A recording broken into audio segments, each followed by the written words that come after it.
Guntur Gaddipadu railway gate ఇది. ఈ స్థానంలో త్వరలో ఫ్లైఓవర్ నిర్మాణం చేపట్టనున్నారు. అదేవిధంగా Mahatma Gandhi inner ring road మనం చూస్తున్నాం. ఈ ప్రాంతం శివారు ప్రాంతంలో స్వర్ణభారతి నగర్ నుంచి పెద్దపలకలూరు వరకు ప్రత్యేకంగా ఇన్నర్ రింగ్ రోడ్డు 3వ దశ నిర్మాణ పనులు చేపడతారు త్వరలో.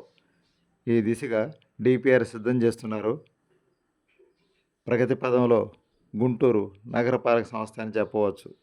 ఇన్నర్ రింగ్ రోడ్ నుంచి డైరెక్ట్గా పల్నాడు ప్రాంతం నుంచి వచ్చే వాసులందరూ కూడా ఈ ఇన్నర్ రింగ్ రోడ్ మీదుగా విజయవాడ వెళ్ళిపోవచ్చు.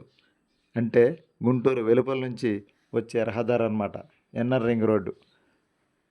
గుంటూరు శివార ప్రాంతం నుంచి పల్నాడు ప్రాంత ప్రజలందరూ వాహనదారులందరూ ఇటుగా ఇన్నర్ రింగ్ రోడ్ మీదుగా ఇటు ఎడంచేపు విజయవాడ వచ్చేయచ్చు అనమాట.